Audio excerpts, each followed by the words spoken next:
if you will, anything that has to do with compliance. I've had the distinct pleasure of being in this industry for about 17, almost 18 years, almost really since commercial email was invented or has been really publicized.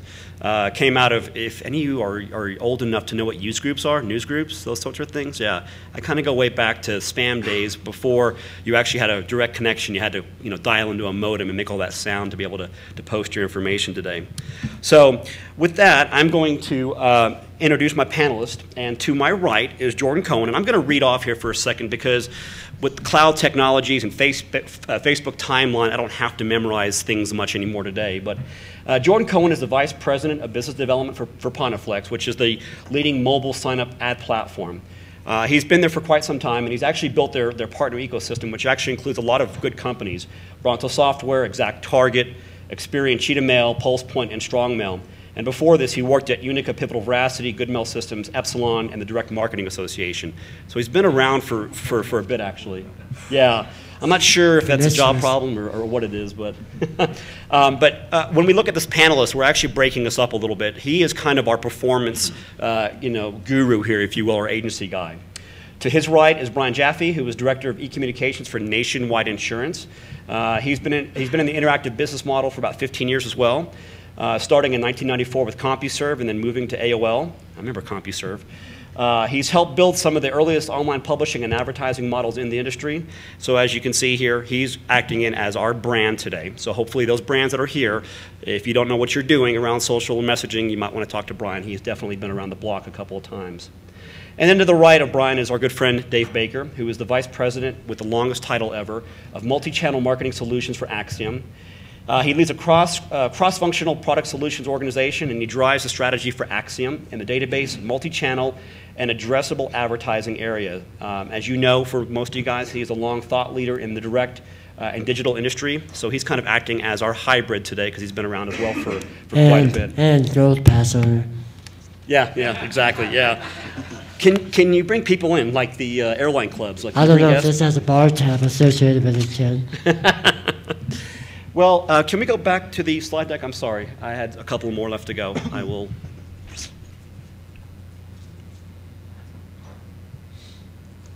There we go. All right. Has anybody seen this infographic? It just came out in the last week or so. We've got one person. Okay, we have Mr. Social, of course. This is an infographic that came from Visual Gains, and I know you really can't see too much of it. I'm sorry, but I do have some points here that we were able to look at, and I'll read them off to you a little bit. And if you have some time, if you go look at this, it's quite interesting, actually. Basically, what this infographic was showing is that Twitter has around 300 million accounts, and Facebook is nearing close to 1 billion now. And really, it's hard to imagine that email will remain a dominant source of communication in years to come. When you also look at this graphic, when you also look at this graphic, though, it says that each day, there's also, though, 188 billion emails are sent from nearly 3 billion accounts. That also doesn't even take into consideration all the emails that are sent in most of the private networks that are out there today. And I think half of those are from Groupon. Yeah. So really, when you look at this, Facebook and Twitter, they don't come anywhere close to that level of activity today, right? With Facebook, you got around 60 million updates. With Twitter, about 140 million of those. But we always hear that I think Morgan, you said it earlier, that email's dead, right? I mean, is it really dead? I don't know. But Facebook and Twitter, basically by this graphic or by this infographic, have growing user bases when it comes to messaging. Email is still kind of king, though. And I believe that, Brian, you said this as well, but email is still considered a professional medium, right? We really find it very hard to imagine that we're going to be conducting business through poking and retweeting all day long. It's just not going to happen. So really, this graphic, when you look at it, shows that email is here to stay, but there is going to be some changes that will be coming about in the next several years, we think, around social and how it's engaging. And that's kind of what we want to talk about here today is how do you as a brand or as an agency figure out, where do you begin with all this, right? There's a chicken and egg kind of problem to some extent, right? Which is the best way to jump in with your consumers, right? And so we want to talk about that today. Before I do, did you guys want to talk a little bit or make any comments of the infographic? And if not, we can jump into the questions. I guess not. Okay, great. So let's go with our first question of the afternoon. So what are the top things that keep you up at night about the emergence of social? Is it the impact on email today? Because with all the overzealous buzz, it's getting, the lack of agility and coordinating across channels and stuff, lack of measurability, right? I mean, if you had to really pay your rent based on social and give up on social, or go to social, would you do it? No. No? Why No. not? Here's what keeps me up at night when I think about social. First of all, at Nationwide, we have a very unique marketing dynamic. We're in the insurance business. It's a very layered, complex marketing dynamic. Certainly, we're looking at all the different marketing options available to us, from all the different direct mail channels into social, into telemarketing, into robocalling. We do everything across the board. I come from a direct marketing background. I happen to think that we're in the messaging business, and what we do is direct marketing. What keeps me up at night about social is not that we shouldn't be doing it, but how do we internalize the data that we're gleaning off of our social interactions? How do I enrich my marketing data warehouse with the data that I'm pulling from all the different social interactions that we're involved in out there? And we're involved with a lot. We've got a lot of professional sports sponsorships that we have social sites for. Each sports and collegiate sponsorship we have a social site for. So there is a need to certainly be able to track. We're using listening platforms. But what I want to know is, and what keeps me up at night is, how do I call that data? How do I bring it into the marketing data warehouse? And then how do I use that to inform my next best communication with either my customers or my prospects? That's the thing that I focus on pretty much every day. I have to agree with you. Social CRM, there should be more budget poured into that area as an enterprise over the next 3 years. It'll challenge attribution, challenge engagement, challenge content curation, syndication, and it'll be across an entire enterprise. Another thing that keeps me up at night is Google, Facebook, Amazon, Apple. They're developing full vertical integration of the experience. And if you're a major brand, they're going to have so much insight around the consumer. You're going to have a hard time competing. And you'll have to go through them, around them, partner them. But if you have the belief of a brand engagement model, they're going to be the intermediary in the future. If you're not watching them, watch them. Yeah. Nothing really keeps me up at night, Dennis. But I'd say we had enough drinks last night, so I slept good. Yeah. I think that social could be a distraction, and that's a bad thing. I think that people talk about things like social CRM, but email marketers, by and large, haven't done a good enough job just with basic email marketing. It's 2011, and just when I look across our own client base, to my chagrin, just the basic missed opportunities in just fundamental email marketing and leveraging just your own activity on your own website. Those missed opportunities to start focusing on how are we going to leverage what people are saying on their Twitter stream or on their Facebook page to somehow send an email to them. I mean, I just don't see regular marketers, right, looking at their own clickstream data for the most part. There are a few exceptions. Can I ask a quick question? Because this was asked in one of the previous panels. The question was, and I'm going to jump to the second part of the question. How many people, and I guess this would apply to the brands for the most part, are actually tracking on a subscriber level how many opens that your customers or your contacts are making? Could be in any of your email marketing on a subscriber level. How many are tracking that and plugging it into your customer data warehouse or marketing data warehouse? One. Okay. How many are now tracking clickstream data So open is one. That's a pretty easy metric to capture. But think about when you're capturing open data, you have to apply it back to that particular campaign, right? So you're capturing campaign code or whatever your key is for the campaign. Then you're capturing the opens, and you're doing that longitudinally. Now, how many people are doing the same thing with their click stream? Okay, 3 or 4.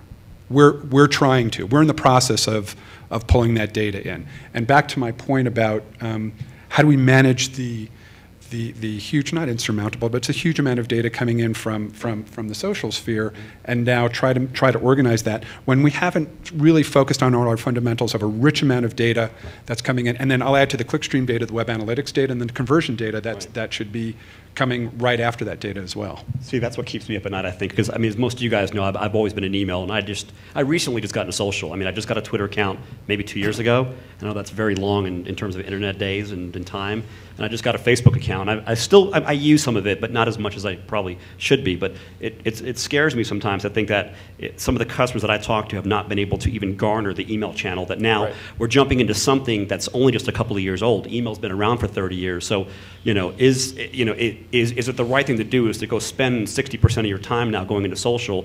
We don't even know if Twitter's going to exist in 2 years, God forbid, right? I mean, They will. They will? You think so? Why is that? Guys, it's a pervasive activity on the web. And what they're going to be doing with their data in the future, I think they'll have new forms of monetization. See, I always look at GeoCities and I go, well, what happened to them? They were big, and then, Facebook, not Facebook, it was, who was the other one before Facebook? I'm sorry, I'm forgetting now. MySpace, thank you. They're dead. Friendster. Friendster, yeah. Friendster. You know what? I think we're looking at social wrong. We've kind of looked at social through a direct response adaptation as opposed to an engagement mindset. The future of customer response marketing will be how do you mine intent, both purchase intent, behavioral intent, and unstructured intent. And the amount of feedback in unstructured forms that we'll manage at a brand level, I think directionally will inform a lot of what we do. But if you think it's a competing channel, you're thinking about it wrong. Yeah, I mean, saying Twitter is going to be gone in 2 years is like saying The Simpsons are going to be off the air in 2 years. Yeah, I mean, so this is another kind of thing that I've been thinking about for a long time, which is that Twitter and Facebook are by and large entertainment vehicles. Just because somebody is tweeting to their friends or sending a Facebook post, hey, I think I'm going to get some new shoes today. They're not really in the marketing mindset. They're not really expecting that a marketer is going to jump on that and seize the moment, and Reebok is going to trigger them a multi-channel, message. Yeah, they're just so different. And there's been this kind of industry's leapt on, right, kind of incorporating it and weaving it into email. And sometimes I think that they're really two totally separate things. We looked at that infographic at the beginning. I think it's been fallacious to compare email to Facebook to Twitter. I think that Twitter and Facebook, if anything, have been a threat to television. They've been a threat to magazines, right? It's consuming your entertainment time. Email is more along the lines of old school mail, telephone, right? I mean, email is something that we're using to really communicate with each other, to do marketing through and but all at that. a time, and I agree with you, at a time it was an entertainment medium too. We were using it in a lot of ways to entertain until we found better ways to do that. And we were using it as the be-all, end-all communication medium for a while. I feel like I'm old school talking about email is in the good old days of email. But I don't get personal messages anymore. And I was at an Email Insider Summit a couple of years ago. It was down in Captiva, and we had I don't know if you guys remember, there was a panel of college-age students, just recently graduated, I think. And I remember sitting there, and the question came up is, how many of you use email? And nobody raised their hand on the panel. I was blown away. And these guys, we communicate on Facebook. We send messages to each other on Facebook. I poked my professor on Facebook. And it struck me that, well, first of all, that they were using it as traditionally, maybe not as a communication, but and not as an entertainment medium, but as a way light communication. And this is how we were communicating. And now Facebook had supplanted that, and that's where it was going. But I'm looking at my email inbox, and I don't see a lot of personal messages. I see a lot of business messages in there, and we see from our data that they're opening them still. It's about the data. It's about the data. The stuff that Twitter is pulling together now, Geo, H, Demo, they're mining your tweets, they're mining your links, so they have contextual interests in categories that can be valuable to a lot of people. Whether they get bought by Facebook or Google or something like that is to be determined, but it's about the data, guys. There's a lot of data flowing. And I wonder if those college kids are expecting that marketers are watching that, and you know. If I were an advertiser, I could target this entire group through Twitter feeds with a relevant ad, and I would pay a premium. You would. Does that mean I'd market through Twitter? Not necessarily, but it might reflect it on my own file. Lauren, you were going to say something, I thought, or were you not going to ask a question? You raised your hand. You don't remember this, sorry. So I have a question, because this morning Cam brought up a point, right? And he said, look, this ripple effect of what's going on in terms of communication has no respect for channels. So I don't know that it's a matter of email versus Facebook versus Twitter versus this. It's a matter of how in the world do I harness all this information and determine where the next right place is to contact them with what type of message, right? So, I think the industry is going to force us, not because of channel bias or consumer shifts, because of content. We have our hands full in email, managing the amount of creative content for the right audiences. So as volume's going up 40%, number of campaigns are going up 30%, your content production going through the roof. So I think your limits on your ability to produce content in a relevant form and how you reuse it will be your biggest challenge. Yeah, because I was getting hit over the Thanksgiving holidays. I mean, I'm a fisher. I live in Texas, right? So I hunt and all that stuff. I go to Bass Pro, and I hope they're not in the audience, sorry. But I got a ton of emails. I got one every single day from Bass Pro, and none of it was different from the other. It was just continuous, like, hey, Bass Pro, Thanksgiving sale. Hey, Bass Pro, Black Friday sale. Well, they mind you from the last EIS when they knew you were out drinking and fishing. Exactly. So you were going to say something or no? Oh. So let's move on to our next question here. So that's actually kind of a good thought process that Morgan brought up. But what are the top trends that you guys are seeing from either the email industry or the messaging industry, and what impact I guess will it have on us? So it could be anything like mobile, in-app, geosocial, m-commerce, that type of stuff. I mean, what sorts of trends are you seeing right now that are pretty popular, I guess? From a brand perspective, what are we seeing you mean in terms of the willingness of our customer base or our prospect base to consume that information, what channels? I would think it might be different for everybody, but it may not be. It's one of those. It's one of those. It depends types of answers, isn't it? Email happens to be the predominant channel that we do most of our communicating with our prospect base, who have indicated some propensity to buy or has some level of interest of engaging with our company. Email with our installed base of customers for the most part for upsells and cross-sells and retention-based marketing. We're slow to the market in SMS, and it's something that our group has been pushing. We think our user base is ready to consume at that level, especially from a transactional standpoint. But for the most part, it's been DM and email for us.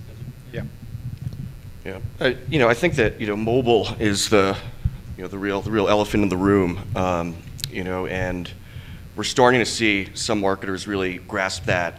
There's definitely the exception, not the rule. I expect that to change in the next few years, but there still seems to be a lot of folks thinking out there, and I don't want to indict anybody who in the room may have put out studies saying that, only 15% of your emails being opened on mobile, or 50%, 60%, 70% plus is being opened on mobile today, and it's a fundamentally different experience. We do see some marketers really embrace it and be smart about it. So, an example of this is, I guess, when I started out and I was at Epsilon, we were very excited about having dynamic content and having wireframes and being able to serve up, 20 different types of sweaters in a single email for Target, right? That's not going to really fly on the mobile device. We're seeing some marketers, like one of our clients, Free People, is doing a really good job. Just one big, pretty picture renders really nicely on your iPhone and Android device, right, with a big kind of 15% off call to action. What really needs to be happening in addition to that, right? It's not just the kind of content perspective, but is actually having a seamless, end-to-end awesome mobile experience. So Free People says, click here, you're going to get 15% off at checkout, right? When you click on that, you're going to go to a mobile optimized website. How many folks have mobile optimized websites in the room on the brand side? You guys are awesome. Yeah, not too many folks do, but folks that are that don't have the mobile optimized website, right, are immediately seeing a drop off, immediately seeing a missed opportunity, right? If you have mobile optimized template, mobile optimized website, the discount is immediately added to your basket at checkout. You don't have to enter some kind of code, right?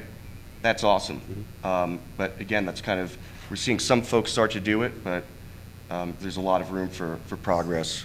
So you're all about mobile then, obviously, then, in terms of just, it doesn't matter whether it's apps or email or just anything, but it's just.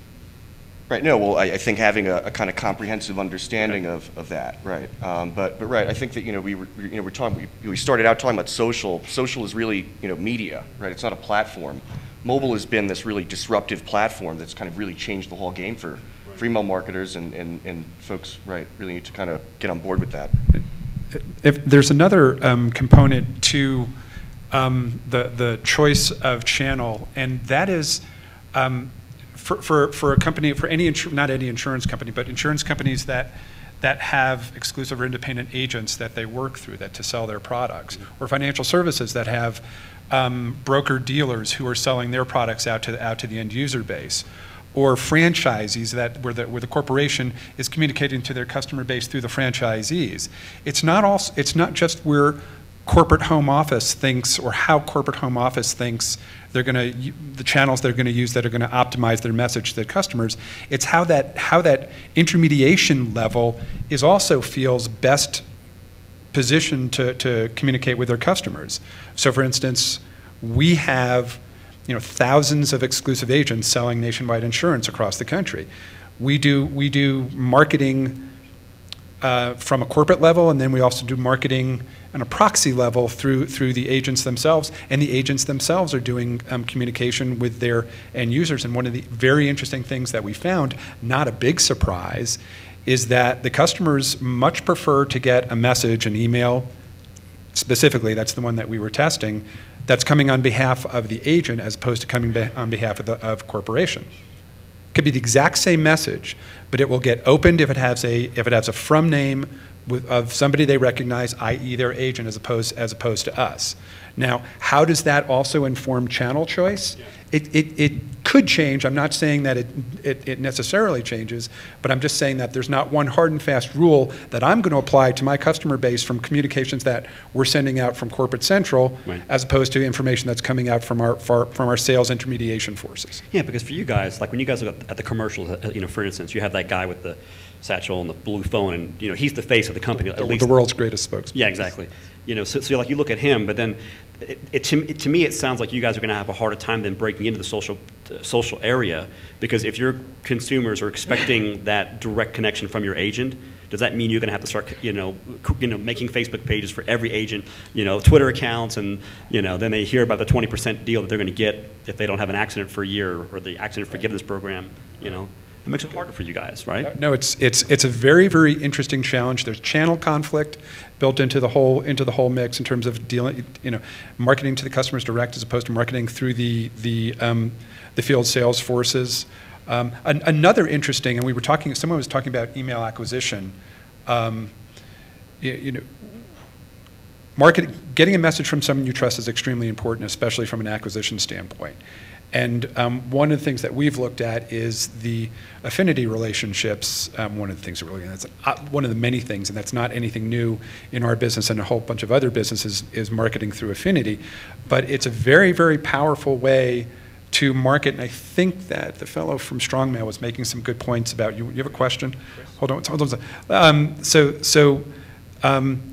Yes, getting messages from someone you trust is going to be important from a, we were talking from a social standpoint. That's a real important information dynamic. There's a lot of other layers to that, and again, how does that inform the channel choice? I can't really speak specifically to, although all I can say is there's a lot of different flavors about from who you trust the most to maybe the least, and we have to look at all those different channels in between from consumer to business to consumer. Someone had a question out there. Okay.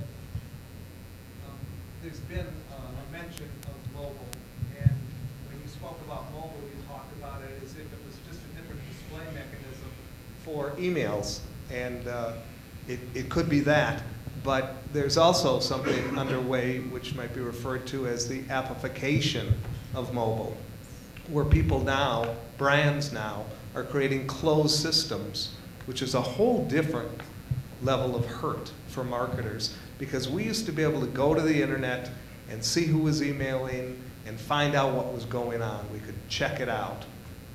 Once you go on a mobile device, and each brand has its own app, and they may have a closed community that is closed to people who want to find out information about that community, it could change the dynamic of internet marketing.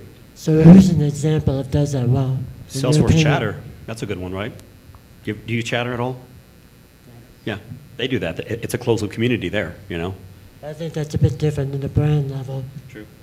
But what would you define as an example of that? Well, any of the major brands are having apps specifically, and they may start to build walls around who gets information and how people interact with the brand. They might say the only way to interact with our brand is through your mobile device, which is becoming increasingly popular, and now it's a closed system. We own the list, we own the interactions, and we're not going to tell anybody. Yeah, you're starting to see stuff around Apple and Sony and even Pepsi and Coke are trying to create that, but they're doing it through experiences, not through a closed app experience. I have two trends I think will hit our industry. One is real-time creative and content. This is the first year we really talked about that. Last year we weren't talking about live intent, sell-through, movable ink. Most of the content was relegated to HTG and content management. But that's shifting a lot of our thinking. Going back to my original premise of the biggest problem, it's content. How we replicate, how we distribute, how we syndicate will be really important. So if you're a brand and you're not testing it, if you're an ESP and not playing around with it, that's one of the few innovations I've seen. The other is what I would call geo-targeting. I know we hate Groupon. We hate email every day, but it works. Persistency in email does work, but I think we'll be smarter about how we do that based on a geo, C++, DMA, traditional DM tactics that we've gotten away from at the email level. We have a tendency to pretend the emails our website, as opposed to, depending on your brand and experience, I think those experiences will become much more concrete, tied to social, tied to local, and in-app experience. but it'll be interchangeable. But if you're not looking at your email list and performance by geo, you probably should. Mike. Sorry. Alex, Trendline Interactive. Look, talking to the people on camera. Like, I'll give you an example of something I experienced recently. I get an email. I go to the page. I've got the retargeting ad.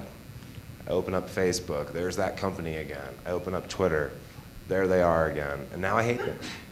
And I liked them, but they're following me. What's the brand you hate? I'm not going to name and shame them, but they're being aggressive about it, but I just felt like the presence was too much. Like, I don't need all this from you.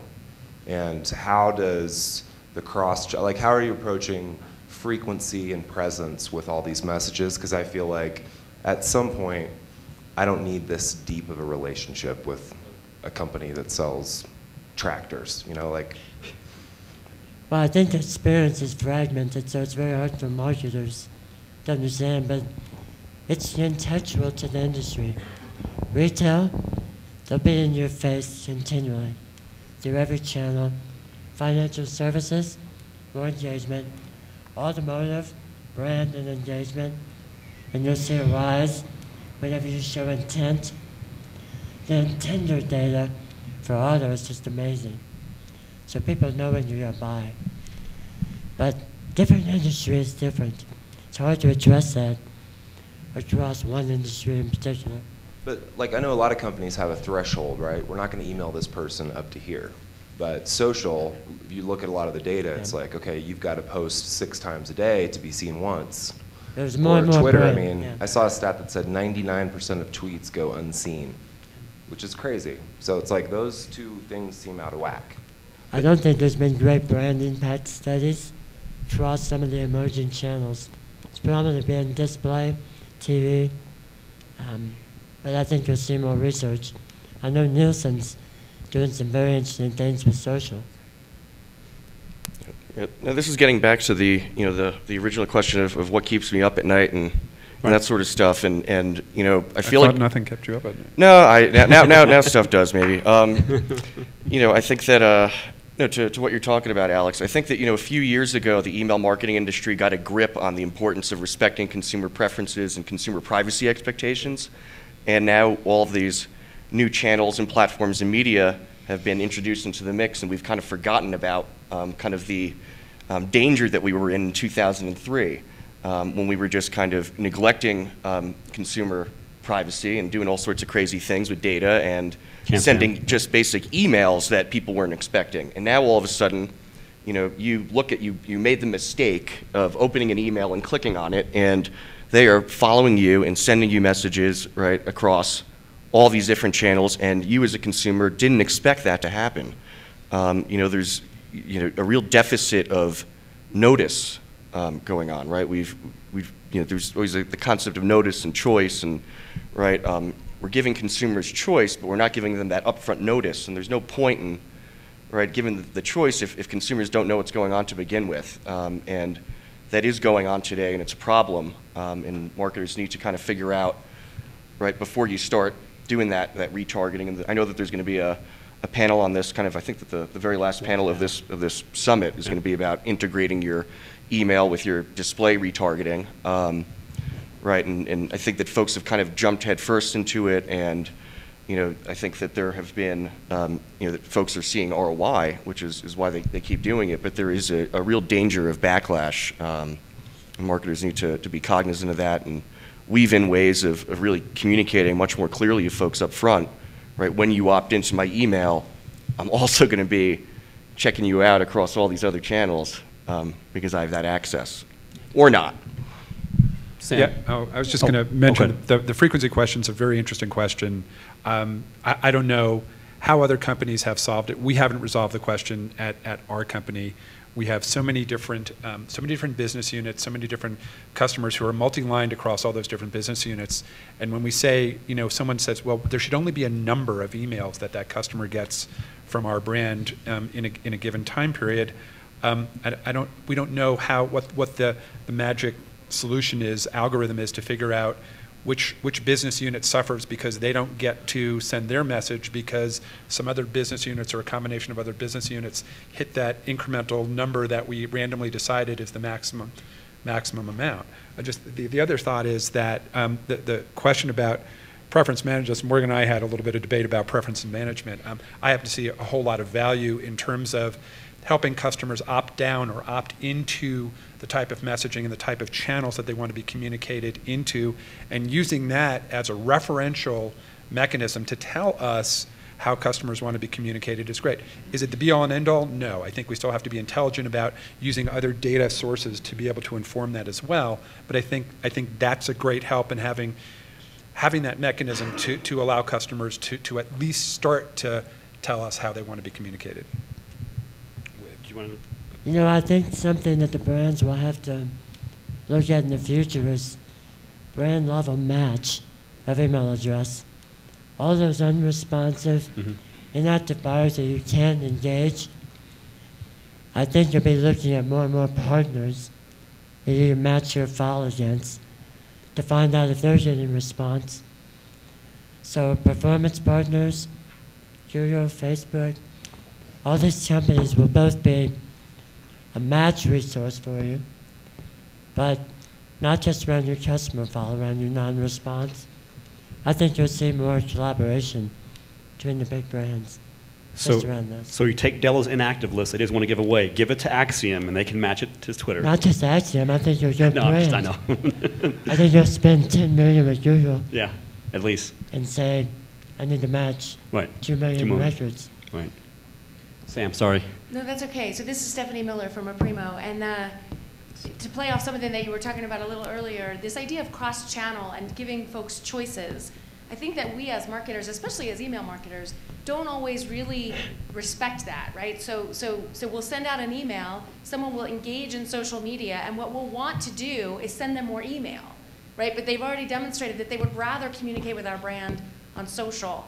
And so, you know, I've had this conversation, 15 times in the last month with customers who are resistant to really respect that choice, right? So it's like, yeah, we want to engage on social marketing, but we are afraid not to also engage on email. And so I'm wondering if you guys can talk a little bit about what are the factors that need to be in play for a marketer, either it's knowledge or database access or whatever, that allows us to really respect that choice and not get so protective of our own channels that we sort of give it in name only and not in walk only. So I'll make two comments to that actually, because I had that thought in my head while we were kind of preparing for this, that as I look at this market, right, as I look at even my children as well. My children have email accounts actually, but they don't ever use them. But familiarity trumps innovation, I think, in most cases these days, right? Marketers are so used to being in the email channel, and it's not that they don't want to go to social, they just don't know how to. They don't know even the metrics. Most of them don't want to dive in or don't even have the ability to dive into the analytics to understand that is it email or is it social. Wake up, folks. This stuff's hard. You got to freaking work for it. You have to do some work to make it work. You can't just let it sit there, right? And so I find that even when I talk to our customers, I tell them that exact same thing, saying, look at the metrics, take some time, take some breaks from your campaigns and look at it and understand which one's going to work. And if it is social, then which social platform is it? Is it microblogging? Is it Facebook? Is it whatever else? So Brian, what are your KPIs as a business? What are our Because KPIs? I think that's the key, Stephanie. From an interactive standpoint or from an overall marketing analytics standpoint? How your CEO looks at your success. Well, we're looking at our success and conversions ultimately, right? So we're trying, as is at any business. We're not retail, but we have, you can go online and get a quote, an auto quote, and we measure the success of our interactive campaigns pretty much by a quote start. Yeah. So we're not going to take the responsibility of the quoting engine. Our responsibility is to get a customer to a quote start point. We'll manage the back end off what our equivalent of abandoned cart is to message if we didn't bind a quote, which is what we call when someone either binds or engages in a contract with us or doesn't. But that's our KPI is a quote start. And then on the back end, it's how well we can, if they don't bind from that abandoned cart, how well we can get them back into the process. So are there contradictory KPIs in your company? Let's see. Because I see it all the time in retail. One group that has a KPI for web and mobile, Right. another for search, another for email, and they're not aligned. Yeah. They may all roll up, but they're operating in silos, Well, even more so today. right. And Stephanie, that's actually a question too. As you talk to your consumers, are these smaller brands, the smaller companies, are they the nationwide, the AT&Ts, the bigger companies that do have all this? I mean, that's part of that question, is understand that, I think. Well, my point is, email is list growth, conversion to email, maybe list attrition, maybe some soft customer engagement metric. What else? And search can say the same thing. Right. So yes, so we're getting back to the original idea that these are all kind of totally different things, with different KPIs. And yeah, I mean, I don't, Stephanie, I don't understand why, if somebody shows a lot of interest in Facebook, that you'd want to kind of temper your email volume. Just because somebody really is engaged with your television commercial, are you going to start just you're going to shut off all the other channels? I think that the smartest marketers have really been adopting a ubiquity strategy, right? Being in front of their customers wherever they are, but being relevant, being there relevantly. And email serves a different purpose. So just because somebody's super engaged in Facebook, if they've signed up for your email list, why would you start, sending less email just because you see that they're super, engaged on your Facebook page? How many of you guys have done a brand lift study specific to email? I doubt anybody. Is it bad for the brand, or is it just that it's such a? You have? Oh, you did? Dayman did one. How was it? We did one with eHarmony, and it was uniformly positive. The findings are still out there on the web. Brand awareness, brand favorability. Yeah.